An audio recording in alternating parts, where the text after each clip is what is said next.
Guys. आज चाहिँ हामी भनेको एन्ट्रक रेस एडिसनको बारेमा कुरा गर्न गइरहेको छु। उहाँले हाम्रो रेस एडिसन लिनुभएको छ, त्यसैले हाम्रो यसको बेसिक फिचर्सहरू भनिदिन्छु म। यसको ग्राउन्ड क्लियरेन्स भनेको 180 छ।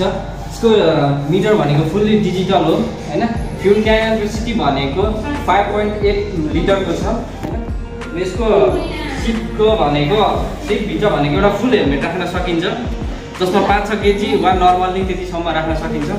यो भनेको BS6 गाडी हो। फ्युल इन्जेक्टरको साथमा पाउन सक्नुहुन्छ। फ्युल इन्जेक्टर भनेको चाहिँ यसले आफै तेल खटाएर दिने भएकोले यसलाई फ्युल इन्जेक्टर भनेको।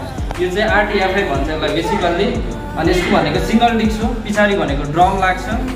बेसिकल्ली यसको इन्जिन भनेको 4 स्टक हो, 3टा भल्भ युज गरेको छ हैन।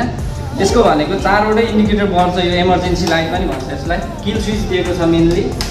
अर्को भनेको यता भनेको इन्डिकेटर भ्याल्यु, हर्न, यो डिम लाइटहरू छ। यसको मोडमा यहाँनिर हजुरहरूले कल आएको पनि यहाँनिर ब्लुटुथ कनेक्ट गरेर यहाँ देख्न सक्नुहुन्छ। यसको माइलेजको कुरा गर्नुपर्दा 65 किलोमिटर दिन्छ। कम्पनी क्लेम हो त्यो चाहिँ। त्यसै गरी अरू यसको बेसिक फिचर्स भनेको यसको मेन भनेको LED हेडलाइट छ, लुक्स किलर छ, स्मार्ट कनेक्सन भन्छ टिभीएस मोटरले। यसको भनेको एयर कुलिङ सिस्टम दिएको छ, जुन हजुरहरूलाई गाडीको हिट भएको सबै यहाँनिर डिजिटल मिटर देखिन्छ। अर्को भनेको फ्युलहरू पनि यहीँ देखिन्छ र कति ट्रिप भन्ने पनि यहीँ देखिन्छ है डिजिटल मिटरमा।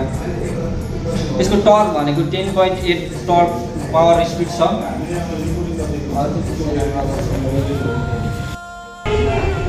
यो भनेको BS6 गाडी हो। यसको प्राइस भनेको 2,95,900 चाहिँ यसको बेसिक प्राइस छ। सोरुमहरू डिलरहरूमा जुनसुकैमा पनि रेट चाहिँ एउटै नै हुन्छ है।